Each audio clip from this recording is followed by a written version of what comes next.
Bonjour à tous, j'espère que vous allez bien. On se retrouve dans un nouvel épisode de podcast lecture. Nous allons parler de 4 livres que j'ai bien aimés, mais alors ce sont 4 livres totalement différents qui vraiment n'ont rien à voir les uns avec les autres. C'est donc un épisode, eh bien écoutez, très varié. J'espère que ça vous plaira quand même. Installez-vous bien, préparez-vous un petit thé et c'est parti. Nous allons parler de ces livres-là. Donc, c'est-à-dire, nous avons Reste d'Adeline Dieudonné chez l'Iconoclaste. Très belle couverture. Le livre est original, on va en parler. On parlera de L'Instinct de Nicolas Druard chez HarperCollins. Puis de La Grande Ourse de Maëlys Adhémar chez Stock. Et on terminera avec Petit Bonheur à tous les étages de Sandra Martineau chez XO. Donc, j'allais dire livre léger, mais pas tant que ça. Surprenant par rapport au sujet et différent par rapport à mes attentes. Excellent thriller. Et livre perturbant. Voilà. donc je vous ai dit, un programme assez original. Je commence donc avec Reste d'Adeline Dieudonné. On commence fort. Alors, j'avais déjà entendu parler de cette autrice, mais je ne l'avais jamais lue. Et du coup, j'ai pu la lire grâce au jury, grâce au prix France Bleu Page des libraires. Et je faisais partie du jury. Donc écoutez, ça a été l'occasion. Je vous avoue que dès les premières pages, je me suis dit, mais je pars où? C'est quoi cette histoire? Est-ce que je vais réussir à aller au bout? Parce que ça me perturbe énormément.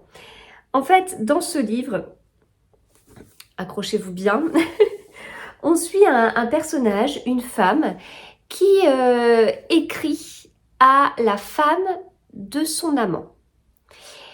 Et en fait, bon déjà, rien que ça pourrait être particulier, mais c'est pas le pire.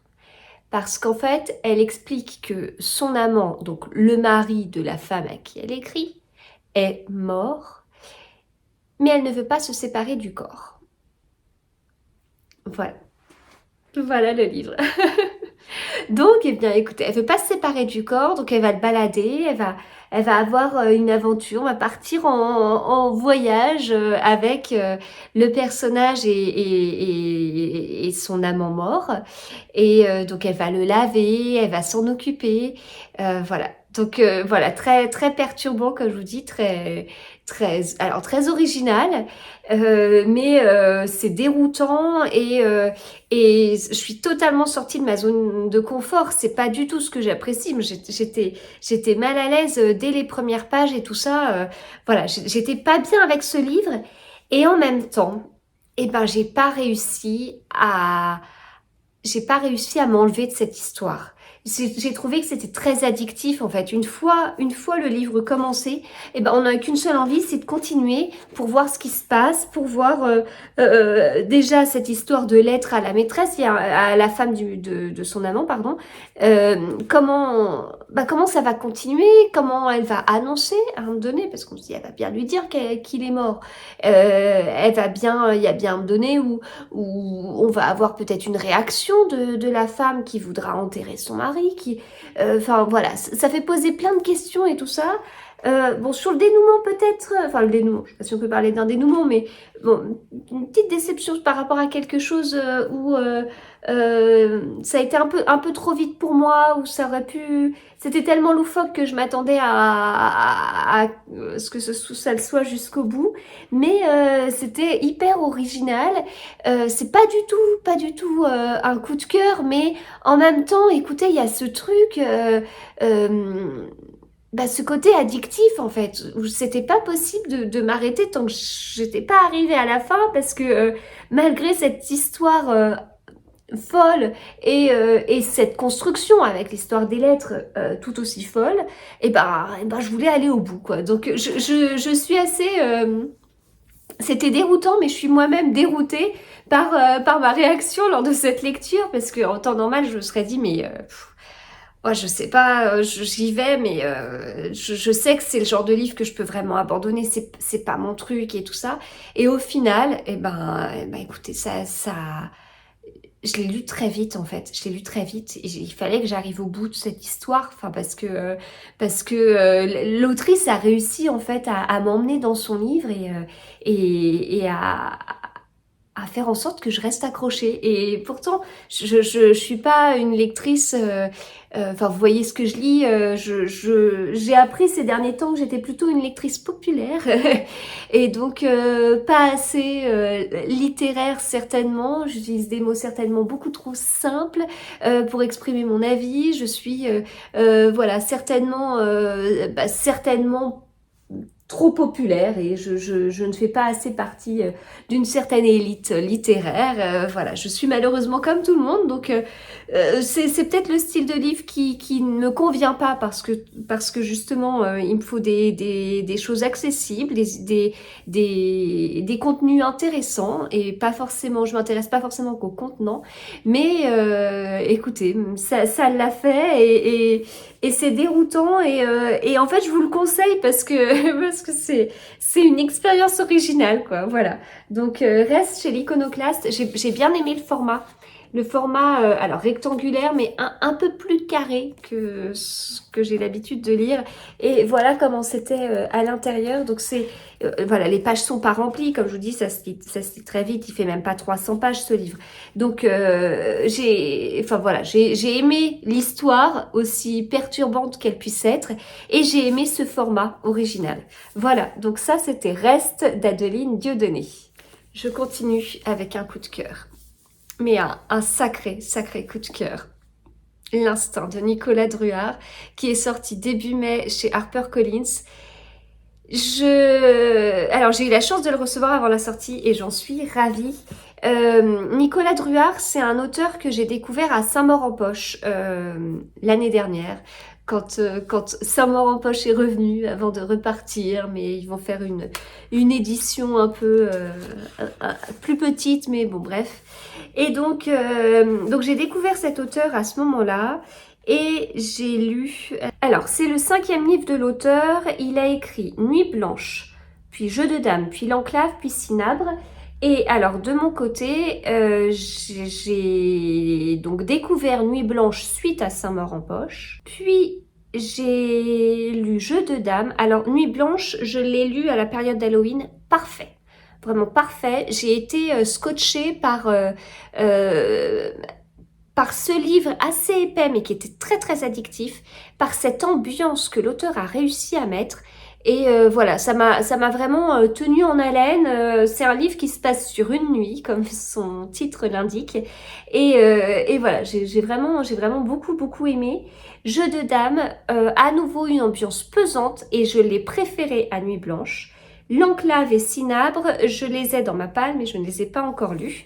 Et donc, j'étais embêtée parce que je voulais lire les livres de l'auteur dans l'ordre, mais celui-ci, j'ai reçu peu de temps avant la sortie. Et en même temps, j'avais beaucoup d'autres livres à lire et donc j'allais pas être capable de lire les 2 livres qui me manquaient plus celui-ci avant la sortie de celui-ci. Donc, j'en ai discuté avec l'auteur pour savoir si s'il y avait un ordre et tout. Il m'a dit pas du tout. Bon, voilà, j'ai réfléchi, etc. Puis au final, je l'ai lu sans avoir lu les 2 précédents. Donc pas de lien, donc ça m'a pas du tout gênée, hein. Mais en tout cas, je suis partie dans ce livre et j'ai été totalement accrochée. Il était tellement addictif en fait. Enfin, c'est impossible de sortir de ce livre tant que vous l'avez pas terminé. Vraiment excellent. Excellent. Et pour l'instant, de tous les livres de l'auteur, et je peux vous dire que les 2 premiers, je les avais beaucoup aimés, celui-ci est mon préféré. Donc, on est vraiment sur un sacré niveau. Je l'ai trouvé plus court. Il fait quasiment 400 pages, mais voilà, les chapitres sont courts. Et puis, il commence toujours sur cette page-là. Donc, on a des pages blanches. Donc, voilà, c'est pas totalement un livre de 400 pages non plus. J'ai beaucoup aimé parce que on avait un huis clos à la Agatha Christie. En fait, on se retrouve avec des personnages qui vont passer quelques jours dans des chalets, je crois. oui voilà, des chalets qui sont pas très loin d'un zoo, mais tout ça c'est un peu perdu. Et les chalets sont encore à l'écart par rapport aux zoos. Et donc on a des personnages qui vont passer un peu de temps, des vacances dans ces chalets. Ces personnages ne se connaissent pas. Et donc, ben, il va se passer des choses pas rigolotes. Hein. Il va y avoir des personnes qui ne survivront pas à leurs vacances. Et on va suivre cette enquête avec ce huis clos. Et puis, encore une fois, cette ambiance pesante qui est, du coup, pour moi, une caractéristique de l'auteur. J'en ai pas beaucoup en tête comme ça, des auteurs qui sont capables de faire des ambiances pareilles. Je pourrais pas vous en citer 50. Enfin, c'est quelque chose que j'apprécie, vraiment cette ambiance pesante et en même temps, il y a du rythme. Parce qu'on peut avoir certains polars nordiques que j'apprécie beaucoup avec des ambiances pesantes, glaçantes, mais assez lents. Et du coup, il y a un côté quand même addictif juste par l'ambiance, mais euh, il n'y a pas des intrigues énormes en fait. Il y a des ambiances pesantes, mais voilà, on n'est pas dans une course-poursuite non plus, quoi. Là, il y a une ambiance pesante et en même temps, c'est rythmé. Et donc, voilà, enfin, on est obligé de dévorer ce livre, en fait. On est obligé parce qu'on veut savoir ce qui se passe et tout ça. Donc, voilà, moi, j'aime beaucoup l'écriture, j'aime beaucoup la construction, j'aime beaucoup ce rythme. Et les dénouements sont totalement à la hauteur, en fait. On pourrait se dire... oui, ok, on est tenu en haleine et puis ça s'essouffle à la fin, pas du tout. Pas du tout. C'est excellent. Voilà. Ça correspond à tout ce que j'aime dans un thriller, avec, comme je vous disais, un peu ce huis clos à la Agatha Christie, mais hyper moderne parce que, en fait, les huis clos à la Agatha Christie, j'adore, c'est mon autrice préférée, mais on est sur des romans policiers, on est sur des livres souvent, pour la plupart, pas tous les Agatha Christie, mais très méthodique, très rigoureux dans la construction, avec un côté très réflexion. Donc le rythme, il n'est pas forcément là, mais voilà, c'est un roman policier. Là, c'est un thriller, donc c'est un huis clos, mais hyper moderne en fait, un huis clos de maintenant, 2023, avec cette tension, cette peur pour les personnages, et puis... bah, l'auteur, il n'hésite pas à y aller, quoi. Enfin, il se retient pas, c'est toujours en comparaison avec Agatha Christie, hein, où avec Agatha Christie, on a ce côté, il y a des morts, mais on s'en rend pas compte, il y a presque pas de sang, bon, bah là, non, hein, l'auteur, il y va, alors c'est pas hyper sanglant non plus, donc si vous êtes sensible à tout ce qui est violence et tout, il y a pas de problème, on n'est pas non plus sur un livre de Cédric Cyr, hein, donc ça va. Mais ça reste... Enfin, c'est un bon thriller de notre époque et je trouve qu'il est vraiment super bon avec ce petit côté Agatha Christie qui me plaît bien, mais sans être totalement calqué sur ça. Et voilà. J'ai pas beaucoup plus de mots en fait pour vous dire qu'il faut le lire. C'est un auteur que je vois passer, mais pas assez, je trouve, par rapport à ce qu'il fait, par rapport au niveau de ses livres. Je trouve qu'il mériterait beaucoup plus de communication, on devrait le voir beaucoup plus passer que ça sur Instagram. Je suis assez surprise en fait, et je trouve qu'il mérite tellement plus parce que c'est vraiment excellent. Voilà. Donc si vous préférez attendre qu'il sorte en poche, parce que là il vient de sortir en grand format, bah, vous avez de quoi faire, parce qu'il en a écrit 4 autres avant, donc comme je vous dis, moi il y en a encore 2 que je dois lire, mais vous pouvez, donc je peux pas vous dire qu'ils sont excellents parce que je les ai pas lus, mais je n'ai plus aucun doute, ça fait 3 qui sont très bons, donc les 2 autres le seront certainement, mais en tout cas vous avez de quoi faire avant que celui-ci sorte en poche. Et puis sinon, bah écoutez, si ça vous dérange pas de prendre des grands formats, allez-y, celui-ci, mais vous allez vous régaler, l'instinct, et cette couverture, je la trouve vraiment superbe. Excellent, et j'ai tellement en tête des choses qui se passent dans ce livre, j'ai tellement en tête les dénouements dont je peux pas vous parler, mais que je ne peux que vous le conseiller. Je continue avec un livre qui n'a rien à voir, parce que je vous ai dit, dans cet épisode de podcast, on change de style à chaque livre. Il s'agit de La Grande Ourse de Maëlys Adhémar. C'est un livre que j'ai lu, comme ce que je vous disais pour Reste d'Adeline Dieudonné.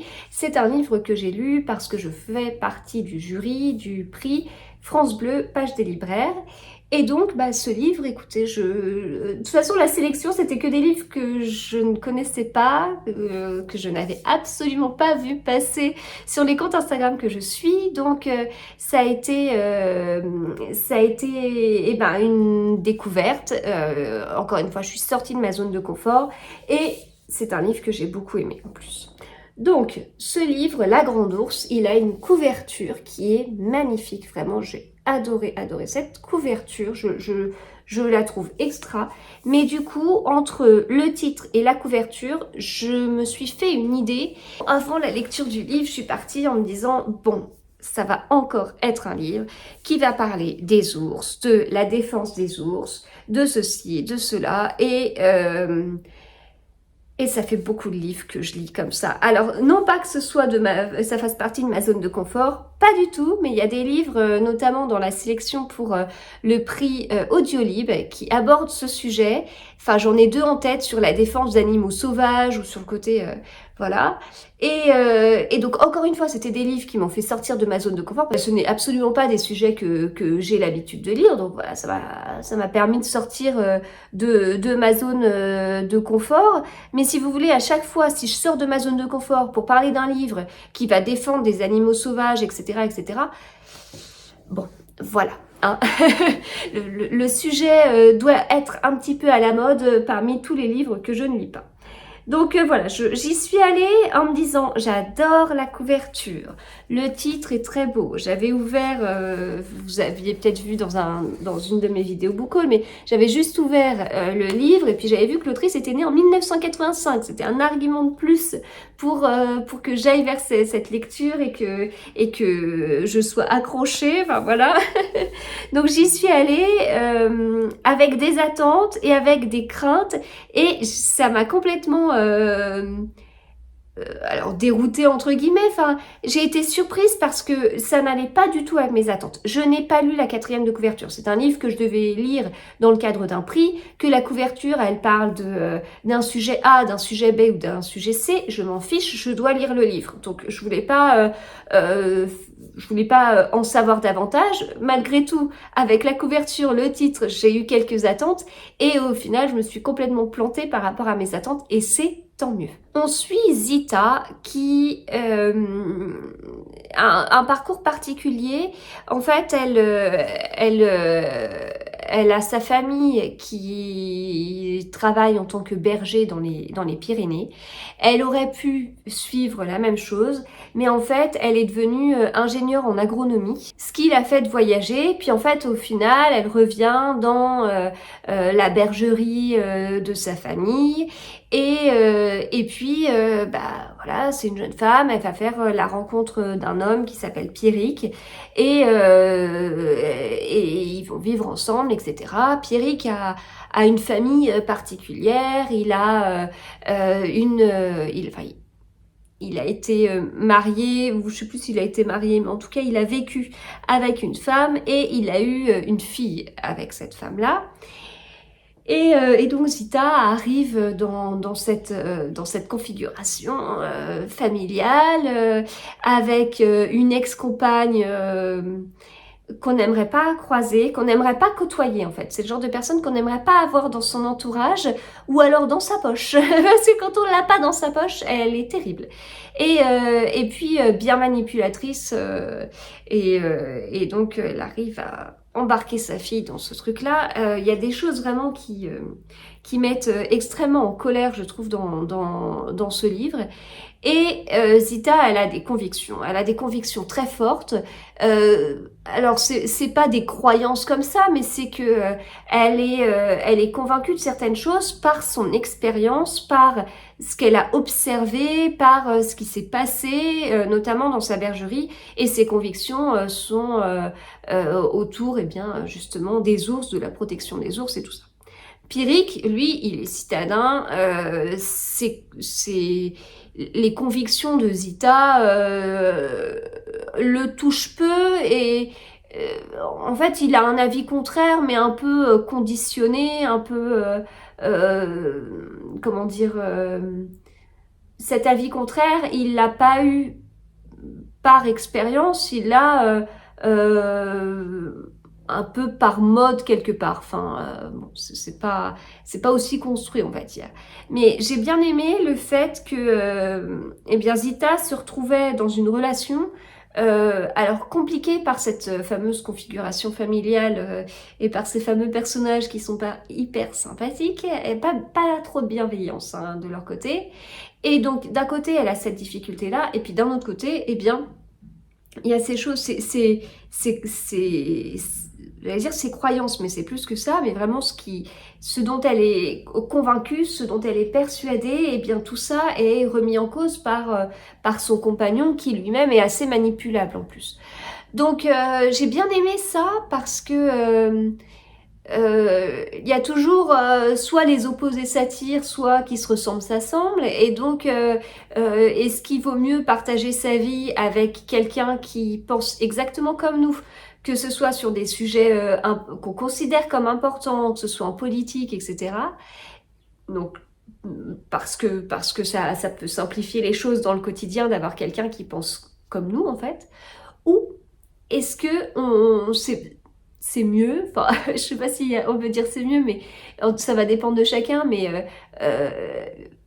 ouais, est-ce qu'il vaut mieux vivre avec quelqu'un qui est notre opposé pour être régulièrement challengé sur ce qu'on pense, quitte à ce qu'une discussion se termine et chacun reste sur ses positions. Enfin, voilà, ça fait partie. Alors, c'est pas le sujet du livre non plus, mais moi, ça fait partie de choses que j'ai retenues. Ça fait partie des réflexions que j'ai eues en lisant ce livre parce que ça fait partie de questions que je me pose, enfin, notamment côté politique, enfin, quand il y a eu les présidentielles où on discute avec des gens et puis certains disent bah moi en fait mon mari il vote pas du tout comme moi, il vote à l'opposé de moi, donc et on n'a pas les mêmes convictions, les mêmes valeurs, etc. Et le couple fonctionne totalement. Et à l'inverse, il y a des couples qui votent exactement pareil parce qu'ils ont le même avis sur des choses et ça peut paraître manquer de richesse et en même temps c'est une sorte de comment dire de connexion, de valeurs tellement communes que on se rejoint sur tout. Enfin, donc voilà. Alors de mon côté, je suis l'un de ces deux couples. Voilà. Des fois, il y a des justes milieux, mais c'est pas mon cas. Mais du coup, je trouve ça très enrichissant, très intéressant eh bien, d'avoir lu ça et de voir comment ce couple peut fonctionner ou pas. Alors, il n'y a pas que cette histoire de conviction, parce que je vous dis, il y a un entourage qui est pas bienveillant, donc il y a beaucoup de contraintes. Comment Zita se sort de tout ça? Et puis, en même temps, bah, il y a aussi sa famille qu'elle protège en fait. Et voilà, donc j'ai bien aimé que les discussions autour de la nature, autour de la défense de certains animaux et pas seulement les ours, j'ai bien aimé que ce soit présent mais pas en sujet principal. Et moi j'ai pris le sujet principal comme étant eh bien, celui du personnage de Zita et puis de ses relations, etc. Et ça vraiment c'est quelque chose qui... c'est quelque chose qui m'a plu. Enfin, et je l'ai trouvé très accessible et j'ai trouvé très addictif aussi. En fait, ça va peut-être être le point commun de tous ces livres très différents. C'est qu'une fois que j'ai commencé ce livre, eh ben, j'ai été obligée de le continuer puis jusqu'au bout. Alors, il est pas très long. Il est pas très long. Il fait moins de 350 pages. On n'est pas sur des pages hyper remplies non plus. Vous voyez, lire une page, ça va assez vite. Mais vraiment, j'étais bien dans l'histoire, j'étais bien avec ces personnages. Et en même temps, enfin, notamment ce personnage de Zita, hein, enfin, qui est assez... qui est un personnage, voilà, c'est un sacré personnage, donc moi j'étais très bien avec elle, et j'ai aimé voir ses relations avec les autres, et moi ça fait partie, vous le savez, de ce que je recherche dans les livres, c'est vraiment ses points de vue différents du mien, ses attitudes différentes des miennes pour mieux connaître les gens et pour eh bien voilà me permettre de prendre du recul au quotidien sur des vraies situations. Et là j'ai beaucoup apprécié justement ça, j'ai trouvé ça très enrichissant, mais alors que d'émotions, parce que dis donc j'ai été vraiment en colère à plusieurs moments, il y a tellement d'injustice, il y a tellement de... c'est difficile de rester comme ça. Enfin, je vous dis, je lisais le livre assez vite et tout, mais je tricote en lisant, vous devez sûrement le savoir. Ah, sur mon tricot, j'étais énervée. Ah, parce que dis donc, oh là là, cette pauvre Zita, enfin, il y a des choses... bon, c'était plus qu'agaçant. Voilà, donc eh bien écoutez, La Grande Ourse, c'était une très chouette découverte pour moi, vraiment sortie de ma zone de confort. Je pense que je n'aurais jamais été vers ce livre si je n'avais pas fait partie de ce jury. Et donc je l'ai lu et j'ai beaucoup aimé et j'en suis totalement ravie. Donc voilà, La Grande Ourse. Et donc je termine avec Petit Bonheur à tous les étages de Sandra Martineau chez XO. Alors c'est une autrice que j'ai découverte l'année dernière.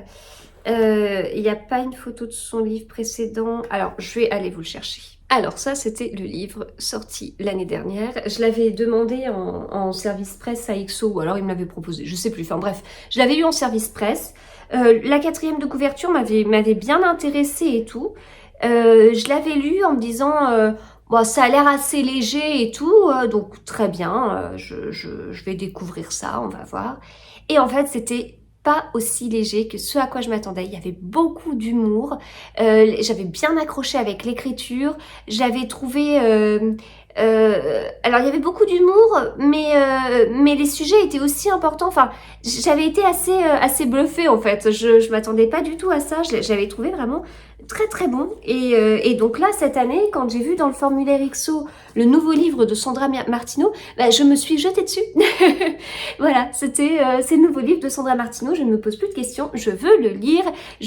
Donc avec ces mêmes attentes, un livre qui peut paraître un peu léger, mais qui ne l'est pas, avec des sujets plus importants que ce à quoi on peut s'attendre en fait, et avec une touche d'humour, voilà.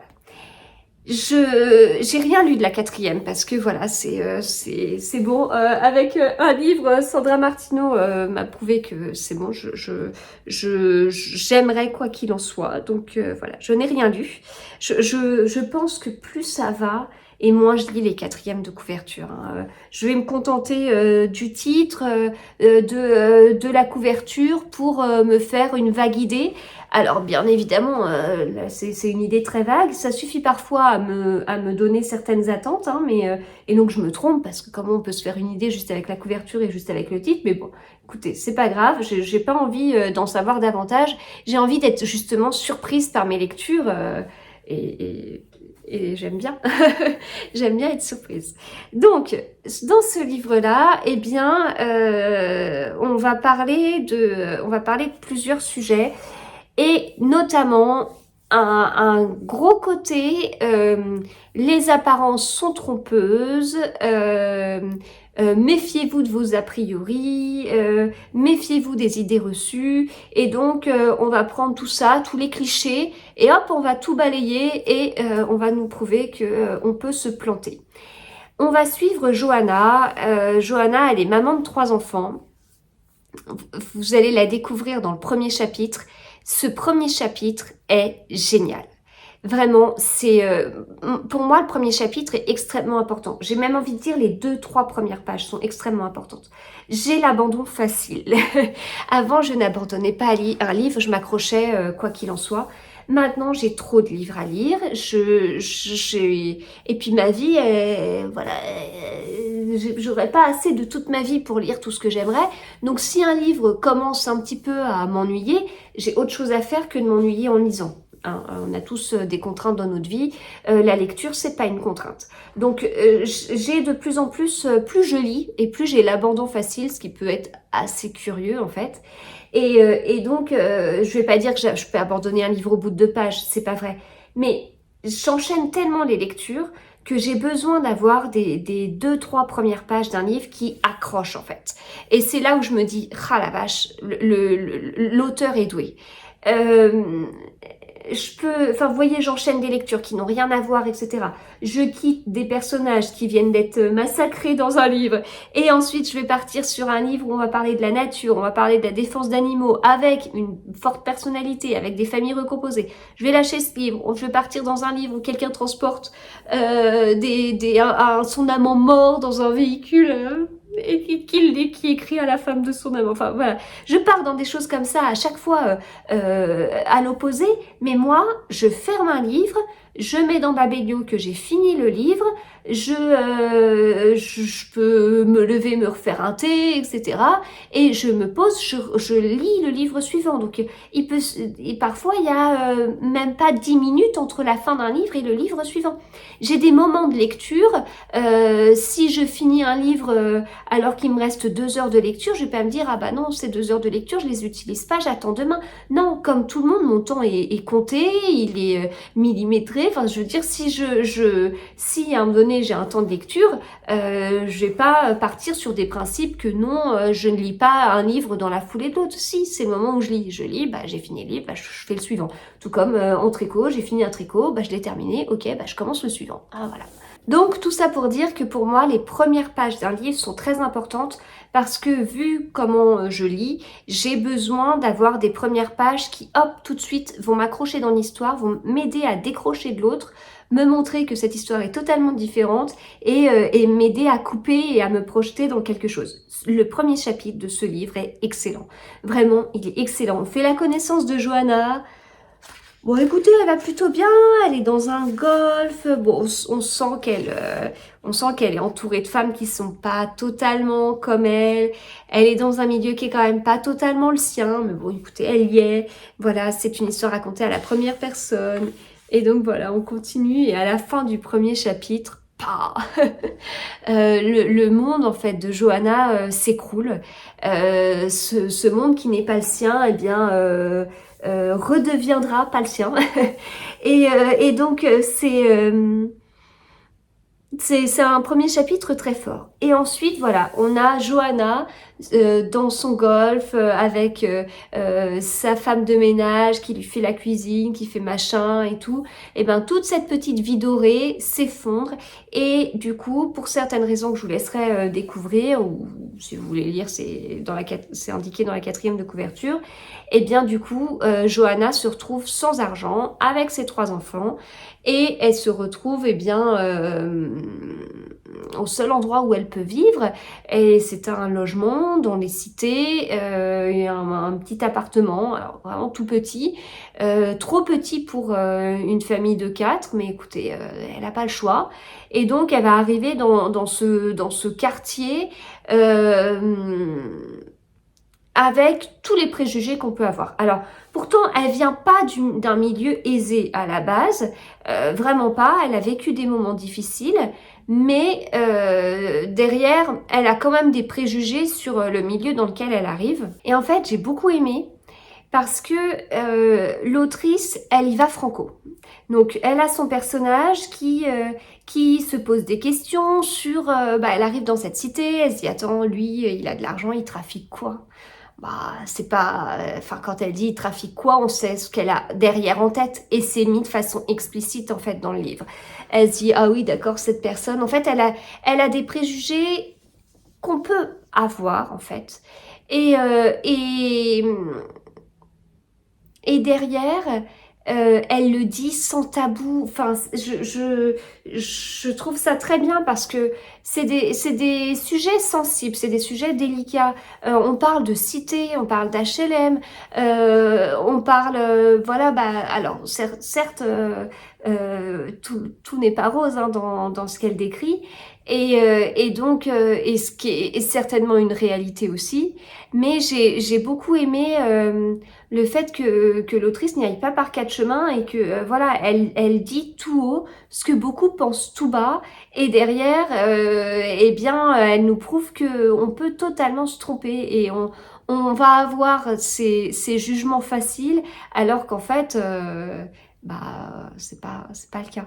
Et voilà, ça, enfin, j'ai totalement compris Johanna parce qu'il y a certaines de ses réflexions que j'aurais pu totalement faire. Puis, faut pas oublier qu'elle est aussi maman de 3 enfants, donc elle est pas là pour juger comme ça. Elle s'inquiète aussi pour ses enfants, donc derrière, elle va juger vite aussi pour cette raison-là, pour un côté protection, quoi, les protéger et compagnie. Donc voilà, c'était ça c'est quelque chose que j'ai vraiment beaucoup apprécié. Euh, c'est pas tout rose, comme je vous le disais, mais c'est quand même un livre qui fait du bien, quoi. Enfin, on le lit, on est bien, etc. C'est peut-être pas sur certaines choses, c'est peut-être un peu trop rose pour moi. Et pourtant, c'est pas du tout. Enfin, c'est vraiment sur certains points, et même certains points au singulier. Mais mais c'est un livre qui va vraiment traiter de pas mal de sujets. Et cette Johanna, elle va pas être épargnée, et ses enfants ne vont pas être épargnés. Et on n'est pas non plus en train de nous dire que on est dans une cité et que tout le monde est accueilli à bras ouverts et qu'il n'y a aucun problème, etc. Non, c'est pas non plus ça. Et donc c'est bien. Enfin ça c'est bien parce que on nous décrirait quelque chose de trop parfait, de trop lisse, ça paraîtrait pas non plus crédible. Donc ça me paraît être un juste milieu et voilà. Enfin j'ai beaucoup aimé les sujets abordés et encore une fois une écriture qui moi me plaît beaucoup en fait. Hein, vraiment. Écoutez, Sandra Martineau, c'est une valeur sûre pour moi. C'est bon, c'est clair. Je suis convaincue, après 2 livres, de son écriture, de ses histoires. C'est de la même façon que ce que je vous disais sur Nicolas Drouillard avant. Alors, on n'est pas du tout dans le même style, mais on est sur une autrice que je vois trop peu passer par rapport à ce qu'elle écrit, qui est vraiment très bon. Donc celui-ci, je vous le conseille aussi euh, parce qu'il se lit vite, parce que il y a ces histoires de préjugés qui tombent, il y a ce côté parler sans tabou, tout ça, et puis toujours avec de l'humour, et c'est très beau. Voilà. Eh bien écoutez, j'ai terminé. J'espère que cette vidéo vous a plu. Je vous ai parlé de plein de styles différents. Est-ce que vous êtes plus branché sur un style? Est-ce qu'il y a un livre qui vous tente plus que les autres? Ou est-ce que vous êtes un peu comme moi à lire un petit peu de tout? Enfin, un petit peu de tout. Comme je vous le disais, a priori, je reste dans le populaire. Mais écoutez, je suis quand même sortie de ma zone de confort avec les livres dont je vous ai parlé. Voilà, et bien écoutez, on se retrouve bientôt pour d'autres vidéos.